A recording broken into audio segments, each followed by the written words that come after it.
Hey everyone, welcome back to another episode. I am here today with a friend, Karin Jakubowski, who is a well respected international influencer on helping kids live happier, healthier lives.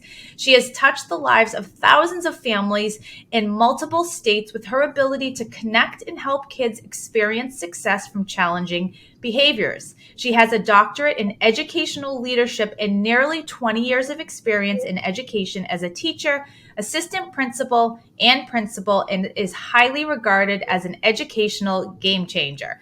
Her insights have been featured in various media outlets, including the Washington Times. And Karin is an empowerment coach who provides a framework for parents who feel helpless when their child is experiencing challenging problems at school or at home to experience the happy life they always dreamed of. So I'm so pumped to have her here. This conversation has been a long time coming. So welcome. Thanks, Renee. It's so good to see you again. I'm so psyched to chat with you about this. And I think this is really an important topic, especially with everything going on between COVID and in the age of social media. And before we hopped on this, I had mentioned to you that I have a 15-year-old son, and it blows my mind when he tells me the things about what is happening in his school as to the struggles that some of his classmates have. And so much of it, and particularly with girls, I think, because he doesn't say it's the same struggles with his group of friends, but with the girls with around social media. And can you just, what are you seeing? What are you seeing? Like, how are kids being challenged because of the landscape that we live in with this digital era? Yeah, so I see it a little bit with our fifth graders, the 11 and 12-year-olds, and it might vary depending on where you are or what kids have access to, what parents Mhm. allow their child to have access to. In my school and what I see here locally with just kids that I influence and work with, it's more my the end of fourth grade to fifth Wow. grade, but that doesn't mean other places it's not even going younger. And I do know and believe and have heard it has hit kids at younger ages, which just makes me so sad. And a lot of high schoolers. Yeah. So I interviewed on my podcast, Momnificent. If you haven't heard of it yet, you might find something fun and inspiring to encourage you as parenting. But I interviewed two high school students who their teacher did a 3 minute of mindful silence at the beginning of every one of their Mm. classes, and they were just saying how that just totally help them just really, I'll put the words in their mouth, like center themselves, and really has helped them even through the pandemic. They went as far to say as that practice pulled them through the pandemic when things were so uncertain and social media. I mean, they were like, Karin, we wake up in the morning and that's the first thing we look at. The first thing they look at is their phones. I Yeah. mean, probably most adults probably do that too, I would say. But these teenagers, I mean, they were like, we look at the phone and immediately like our stress level rises if we see something that someone posted. Yeah. Did they include us? Did they not include us? Did they say something? What does it mean? One day someone's a friend, the next day they're posting something and you're questioning whether they're your friend anymore. I mean, the whole like drama and energy that goes with all of that before they have even started their day to go into school, to sit for 8 hours, to try to learn, focus, pay attention. And these two girls had part-time jobs after school on top of their homework and sports or music. So, I interviewed Dr. Michelle Borba, who wrote the book Thrivers, and who interviewed hundreds of teenagers Mm. across the U.S. And her book just published last spring. And time after time, the kids were saying, "We're so exhausted. We're so burnt out. We feel like we're mechanical. We feel like we're just a score in a school." Mm. And they really have really suffered with that emotional piece, which sometimes on social media, it's that lack of a personal connection, because you would never say to someone in person, I believe 9 times out of 10, the things that were so easy to write Yeah. or how easy it is to put in an email. And sometimes when I get an email, I pick up the phone and I talk to the person. And a lot of times it's not even the high elevated emotion that was coming through at first in the email. And so I think it's very deceptive, and a lot of kids are struggling with it. It's really hard for them right now, and they are grasping for anything to help them. Yet it is what they all live on Yeah. so much of the time. Yeah. Do you see a difference with gender, boys and girls, whether the impact is the same? I have seen more girls get into the more drama of Yeah. it. Of she said, she posted, that was mean. Did you know that was mean? Well, we were Yeah. friends, we weren't.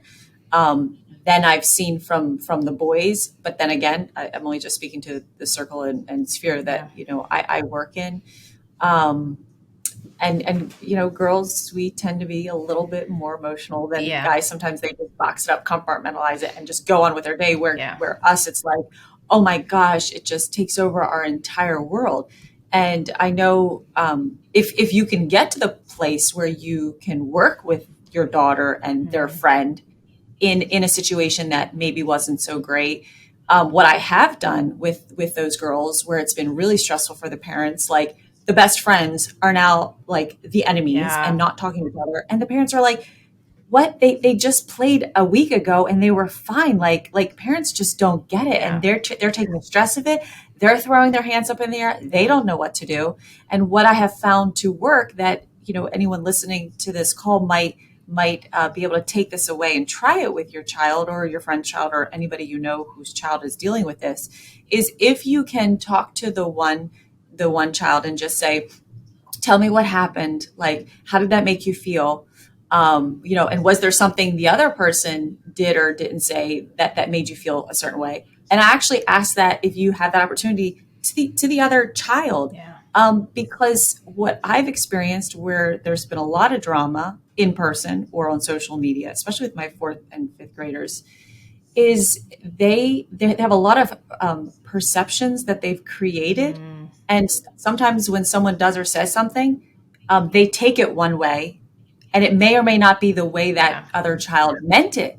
I mean, I know I said a lot and that seemed confusing, but when we can get each of them to say what bothered you, how did it make you feel, or say on both sides, what I've experienced is 9 times out of 10, at the end, they get a little bit more understanding of each other. Well, I didn't mean it when I said it like that, but that's how I took it. Mm. Oh, I'm really sorry.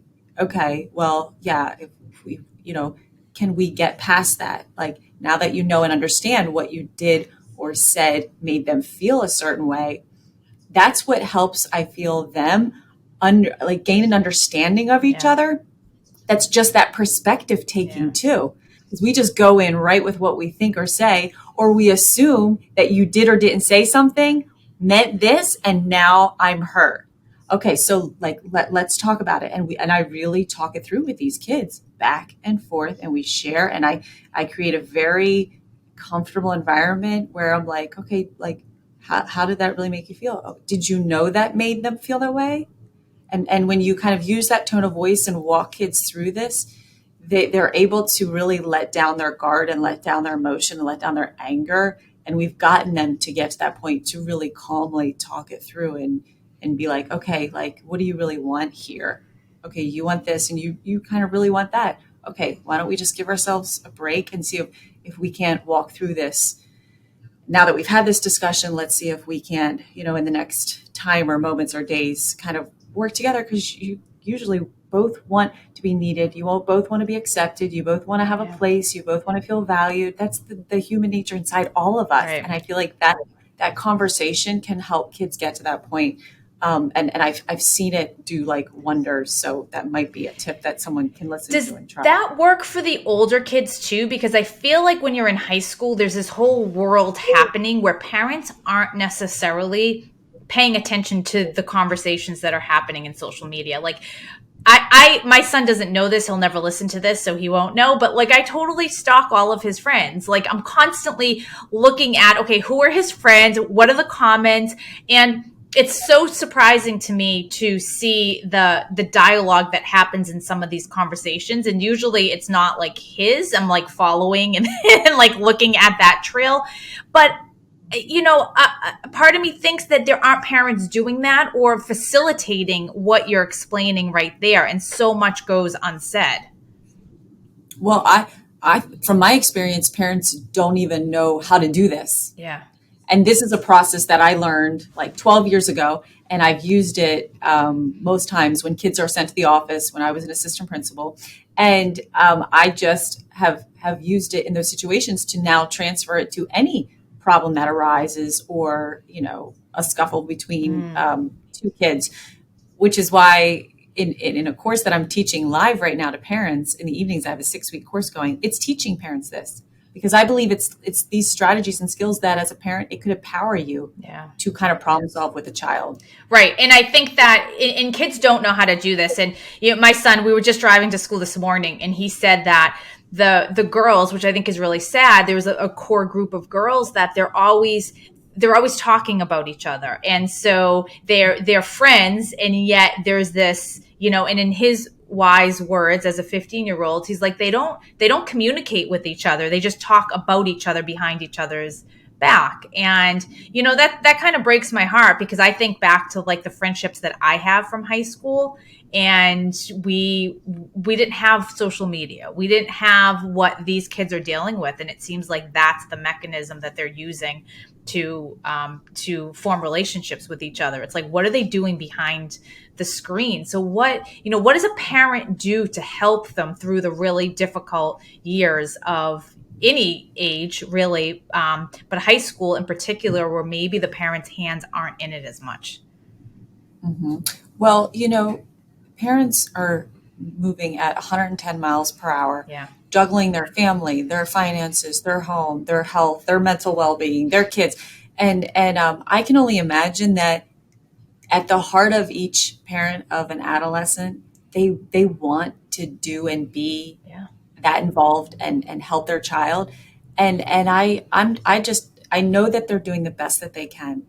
And I think they're balancing so many things that hopefully there are opportunities that, for example, I'm creating, or people out there are creating, to support parents and be like, hey, I know you only have so many minutes, but let me teach you one little tip that you can try this week with your kid to connect or engage, or what have you, because we're in a society where we are like, give me what I need, let me get it Yeah. quickly and go and make it short, and that helped, great, on to the next thing. Like that's what I'm realizing I do best learning with, right? And so parents listening, just know that there is help for you. You could try to reach out to the school counselors in the schools to just say, hey, my daughter, my son may or may not know that I'm contacting you, but if there's a way for you to connect with them to see how they're doing, and if they need some support in an area with their friends, that would really be helpful. Like if my school counselor got that, like, yeah, we would sit down with them and be like, hey, what's going on? And when you can sit with them and hear from them, and they hear that empathy in your voice, they're not there to point out something you did wrong, or look down at you, or make you feel, belittled in any way. Like, hey, how can I help? And I think it's only as you sort of like coach these teenagers one-on-one, or with the other person that it's involved with, that we'll be able to start healing these pieces, because there's something, hurt people. Yeah. So someone's hurting with something. And I think every kid, adolescent, needs a mentor. It takes a village to raise a child. There were so many positive influences in my life growing up, in addition to my parents and family, that made me who I am today, which is probably why I'm so passionate about this work, because I just love these kids when I see them, because I know they all need another adult. Yeah. They say it takes 7 contacts with different people in a school for a kid to feel wanted, needed, accepted, loved, supported. Like, we think the teachers are doing it all. We think like, okay, the school counselors are awesome. No, like 7 different people, like, hey, I noticed you. How was your day? Just connecting with them. And when you hear that, it's like, wow, I don't know that we're doing enough for our kids. And so, I mean, Thrivers, that book is a great place to start if you're someone who likes to read, or listen to everything on Audible. So does my husband, or else I would never read anything, because we're driving, right? And we're on the go. We're doing.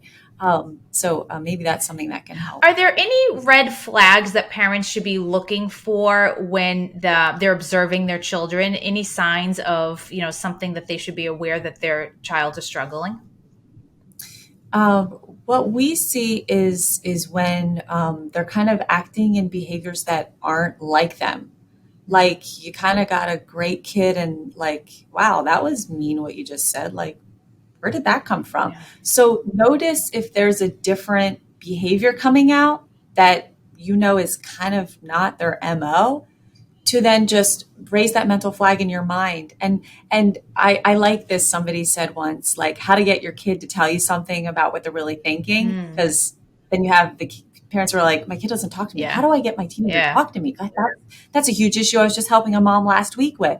Well, like, say for instance, you want to know what your child thinks about like quarantining or something Hmm. silly, for example. Then ask your child, hey, what does your friend Anne think about being quarantined and stuck at home at school? Like, you ask them what their friends think, and you'll actually hear Oh, what, because interesting. they'll either say, oh, they say this, and that's just like crazy silly, or they'll be like, yeah, they say this and that and this, and you might actually glean that they believe that also. I just love how they flip that, because it is hard to get kids to talk sometimes. Oh, Gosh, God. oh yeah, because they get in the car. How was your day? Oh, you grunt. Nothing. Boys grunt. Nothing. Maybe the girls might have more. Yeah. And it was funny because I just asked someone that I was interviewing this very question, since a parent had just asked it. And they were like, try to find the downtime of where your kid's having a downtime and just be with them. Yeah. So whatever they're doing, just be there. Or if there's something they like that they're doing that you can do together, when they're relaxed and comfortable doing what they like, even if it's just chilling, or someone learned to play a video game so they could play with their kid, like they just Mm. wanted to connect with them on their level, but do something that they love and enjoy and get in on that. And that's when their, in a sense, guard is let down, even though it's not like you really like think or say that, but that's where things will start coming out, Mm. and that just even that presence will make a Yeah. connection with them that you might realize is something that you're kind of looking for, but you're just not sure how to get it. Yeah. So the mental health needs of students is continually on the rise, even pre-COVID. And you found a proactive solution for kids in school. Can you talk a little bit about that? Yeah. So pre-COVID, like me and my counselors, like, would be every year, like the mental needs of kids is rising, and we don't feel like there are resources coming into the schools to support us, and maybe not in all schools, because things go where there's needs of money, and we are in not a Title I school, and so we don't always see all those resources. But we have kids with anxiety and issues, Mm. and we're seeing things. And so 2 years ago, my school counselor heard of a mindfulness coach teaching kids at one of the nearby schools. And she's like, we totally have to try to get this person to come. So we put money together. We wrote part of a grant. We got her to just pilot with our first grade kids for 6 weeks. She came in once a week, 15 minutes, teaching them these mindfulness lessons, where she was teaching them breathing, like they do a Yeah. finger breath, a ball breath, noticing what you see, what you hear, just noticing with your senses. Very simple. Nothing like, we don't sit like in a Buddha position or anything Yeah. like that. Just sitting comfortably. They can close their eyes or look down at the floor, whatever's comfortable for them. So we don't make anybody do anything that might be either what their parent doesn't want them to do or that's uncomfortable for them. And I even had a teacher who was like, yeah, whatever. I don't know why we're doing this, but fine. You want to bring her in, she'll do it. Even though the teachers were in the room. At the end of the 6 weeks, specifically this one teacher was like, wait a second, there's something to this. I'm starting to use the practice, and I'm doing it with my kids at home. Yeah. Like, this is really amazing. So she was the spokesperson to share with the entire staff the next fall. And we talked with our building leadership team and decided to have the coach come in and teach all the kids. And that was for 8 weeks, a lesson each week through Mindful Schools. And then I took 2 classes myself so that I could also support it.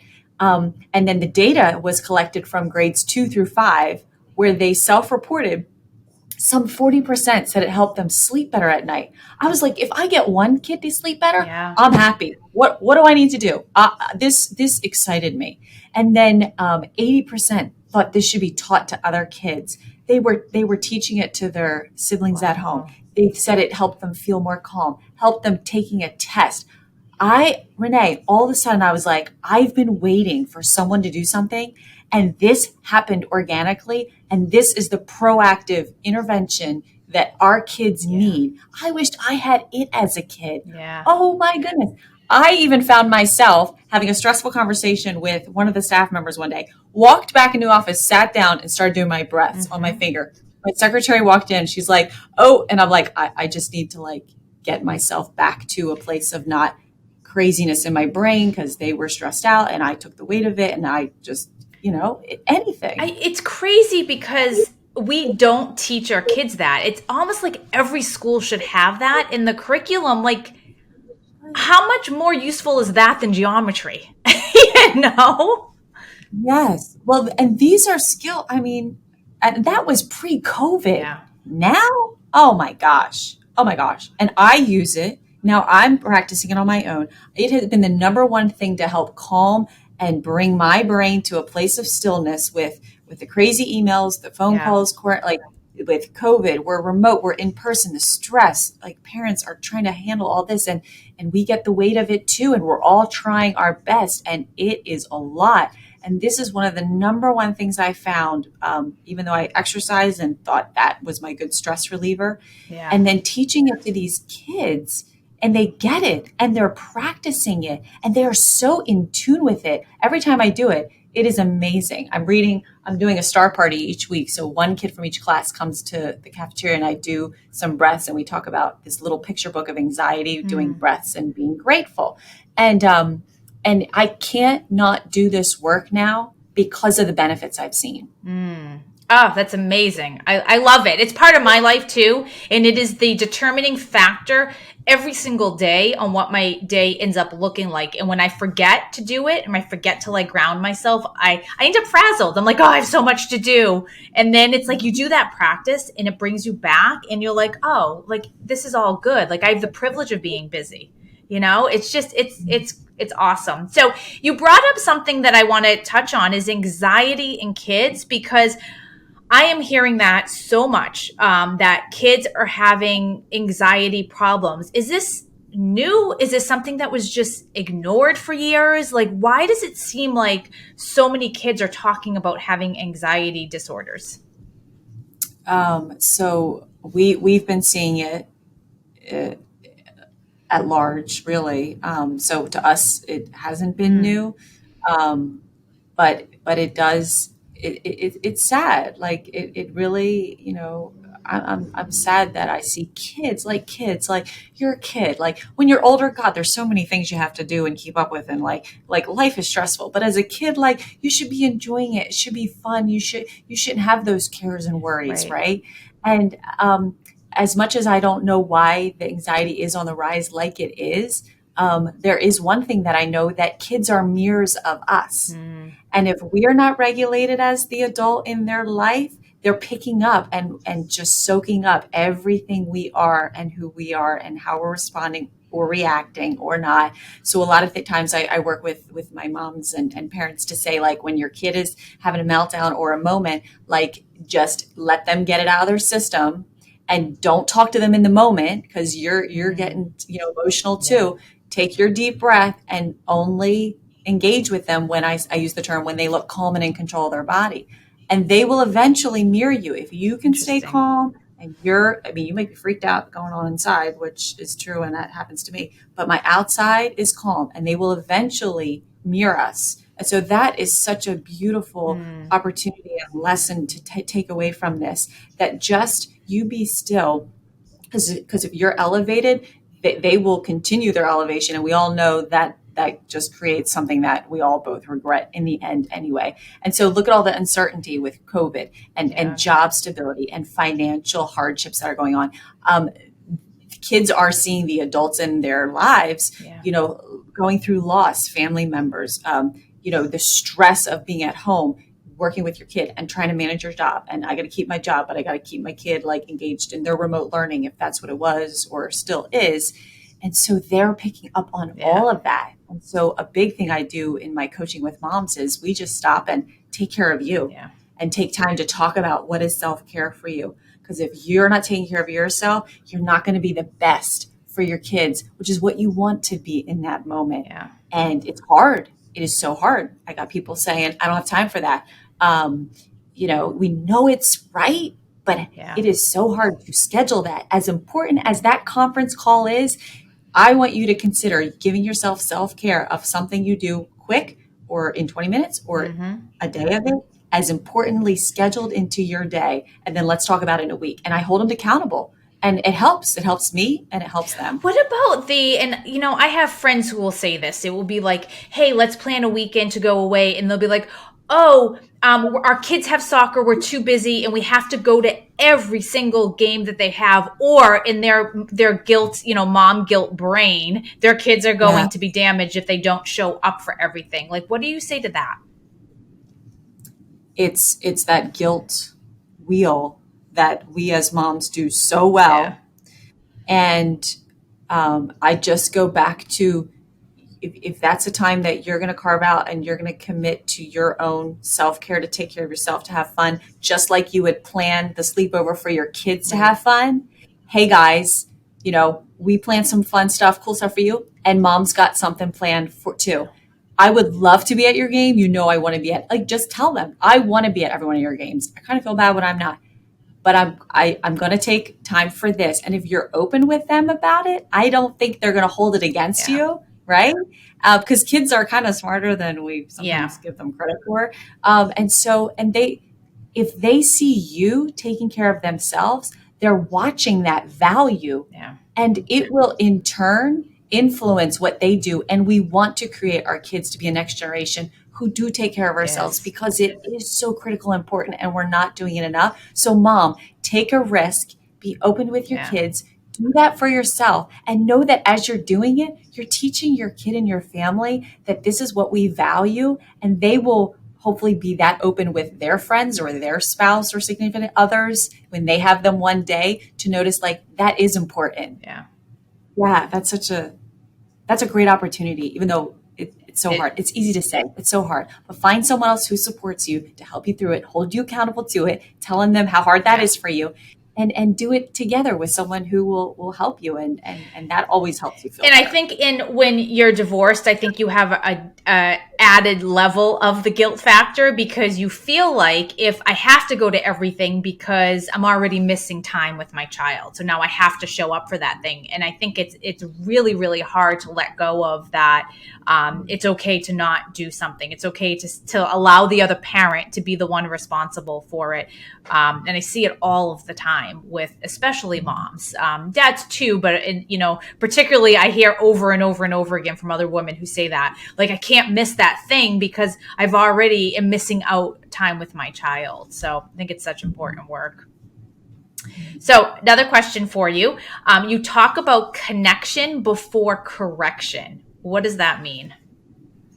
So when your kid does something bad and we're so quick to correct them, or however your discipline structure goes, punishment, consequences, whatever is going to happen naturally or that you enforce, it's just that slight caution to say, make sure you're providing more connection time with them, and not having the most things you do with them, like, you're not doing this enough, or the discipline part, right? So just make sure you're building in more times that they can laugh with you, have fun with you, do something that they enjoy. It's funny, they tell us in school that we should give 7 positives to a kid for every 1 correction we're going to make. And I can't say that we always are that good at it, Yeah. but it's always a good reminder to come back to. So, keep encouraging, keep connecting. I mean, with school, with my kids, I would have lunch sometimes with students who would get behavior referrals, because I wanted to give them something to look forward to within their week, that sometimes is them not doing good things because it's hard for them. Maybe they're not getting their homework done. They struggle with their peers. I mean, gosh, God bless them. They need to do so many things right. And kids are just kids. They're not robots. Right. And so we really work with our staff that connect with that kid before you do all the correction that you're going to need to do anyway, that comes with being a kid and growing up and needing to do better in so many areas. And so that's one example that I would have lunch with them. Like, do you really know what makes that kid tick? Yeah. And then when I had to correct them, we had a relationship and trust built, where they actually opened up to me more, because they knew I had that investment in them, and it was an openness. It wasn't just like, I'm coming in as the assistant principal, you're wrong, and you got to do X, Y, and Z.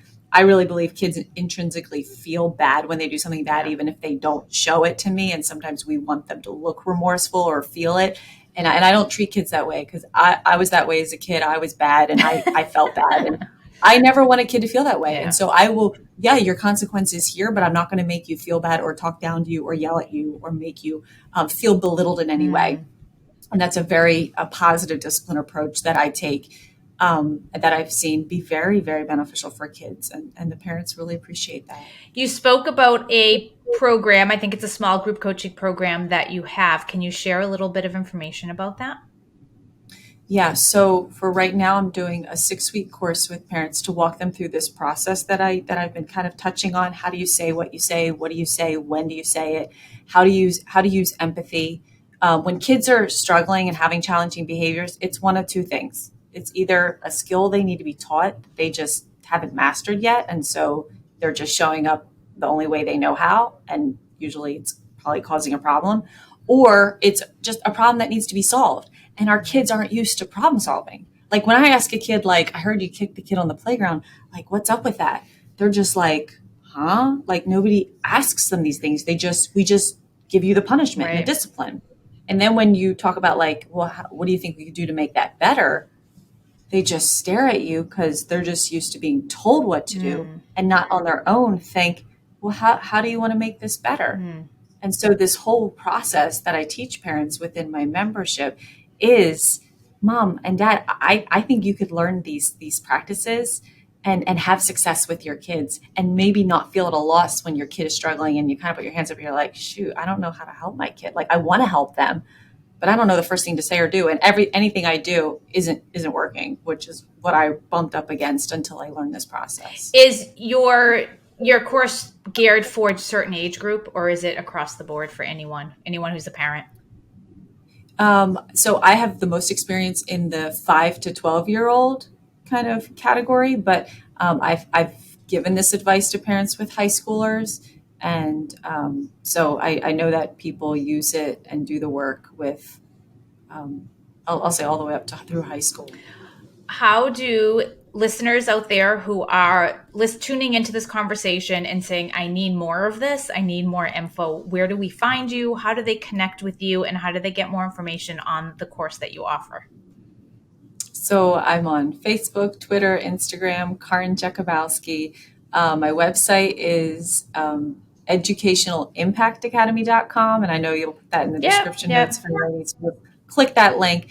There's a free video series on there of 3 steps to happy kids, where I walk you sort of through some of this to, if you wanted to like hear it a little bit more.